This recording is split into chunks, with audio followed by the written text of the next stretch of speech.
Hello, नमस्ते। कैसे आप सब। आज की हमारी कहानी है मदद। शुरू करने से पहले please do subscribe my channel. चलिए दोस्तों, कहानी शुरू करते हैं। हेलो मम्मी, सुनो ना, मेरी तबीयत ख़राब है। कल रात से ही बुखार है और आज मेरे घर पर मेहमान आ रहे हैं। समझ ही नहीं आ रहा क्या करूँ, खाना कैसे बनेगा। नेहा ने अपनी मम्मी सुनीता जी को कहा। इतना सुनते ही सुनीता जी बोली, अरे इसमें परेशान होने की क्या बात है, मैं हूं ना, मैं और तेरी भाभी मिलकर खाना बना लेंगे, तू किसी को भेज देना। ओह थैंक यू मम्मी, आप तो सच में कितनी अच्छी है, मेरी परेशानी का 1 मिनट में हल निकाल दिया। मम्मी 10 से 12 लोगों का खाना बनवा लो और हाँ, कुछ स्टार्टर और मीठा भी बना देना, मैं किसी को भेज दूंगी। बोलकर नेहा ने फोन रख दिया और खुद तैयार होने लगी। दरअसल नेहा ने घर पर किटी रखी थी, उसके लिए ही उसे खाना बनाना था, तो उसने अपनी मम्मी से झूठ बोला कि मेरी तबीयत खराब है। खैर, सुनीता जी रसोई में गई और अपनी बहू रश्मि को आवाज लगाकर बोली, रश्मि जरा इधर तो आना। जब रश्मि आई तब सुनीता जी बोली, बहू 10 से 12 लोगों का खाना बनाना है, मैं तुम्हारी मदद कर दूंगी। तब रश्मि बोली, क्यों मम्मी जी, कोई मेहमान आ रहे हैं। तब सुनीता जी बोली, नहीं बेटा, वो क्या है, नेहा की तबीयत खराब है, उसके घर पर मेहमान आ रहे हैं। अब तुम तो जानती हो वो अकेली है, कोई सास ना कोई देवरानी जेठानी, इसीलिए मैंने उसे कहा कि मैं और तेरी भाभी मिलकर बना लेंगे। अब पास में रहते हैं तो एक दूसरे की मदद तो कर ही सकते हैं। फिर रश्मि ने भी सहमति में सर हिला दिया। फिर दोनों सास बहू ने मिलकर खाना बना दिया और नेहा ने खाना मंगवाकर अपनी किट्टी करी।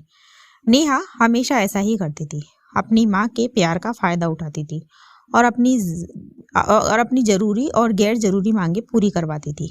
रश्मि भी बहुत सीधी और सरल महिला थी, इसीलिए वो भी अपनी सास को मना नहीं कर पाती थी। पर ऋषभ, रश्मि का पति, नेहा के इस बर्ताव से बहुत परेशान था, पर उसे समझ नहीं आता था कि वो अपनी माँ को कैसे समझाए। कुछ दिनों के बाद रश्मि की तबीयत खराब हो गई। रात को उसे तेज फीवर हो गया, इसीलिए वो पूरी रात सो नहीं पाई। इसलिए ऋषभ उसे सुबह ही जल्दी डॉक्टर के ले गया। जब आया तब सरिता जी बोली, अरे कहाँ गए थे तुम दोनों, चलो कोई बात नहीं, बहू जल्दी से नाश्ता बना लो, बहुत भूख लगी है मुझे। तब ऋषभ बोला, माँ रश्मि की तबीयत खराब है, उसे फीवर है।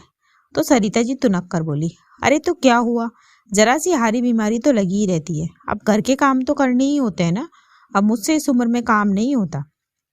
तब ऋषभ बोला, कोई बात नहीं माँ, दीदी है ना, वो किस दिन काम आएगी। और ऋषभ ने नेहा को कॉल किया और फोन स्पीकर पर डाल दिया। फिर ऋषभ नेहा से बोला, हेलो दीदी, वो आपकी मदद चाहिए, वो रश्मि की तबीयत खराब है और माँ से अब इस उम्र में काम होता नहीं है, तो आप ऐसा करिए, माँ और रश्मि का दिन तक का खाना बनाकर भिजवा दीजिए, मैं तो ऑफिस में ही खा लूंगा।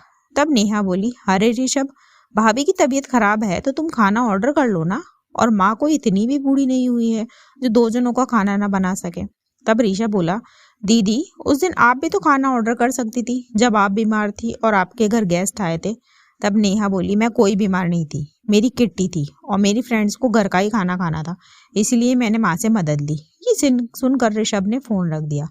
फिर वो सुनीता जी से बोला, सुना माँ आपने, पर आपको आपकी बेटी की ही तकलीफ दिखाई देती है, चाहे वो झूठी क्यों ना बोल रही हो, और बहू आपकी सच में बीमार है फिर भी आप इसकी मदद नहीं करना चाहती, कमाल है। पर माँ एक बात याद रखिए, आपकी सेवा ना आपका बेटा करेगा और ना ही बेटी, आपकी सेवा आज तक भी रश्मि ने ही करी है और आगे भी यही करेगी।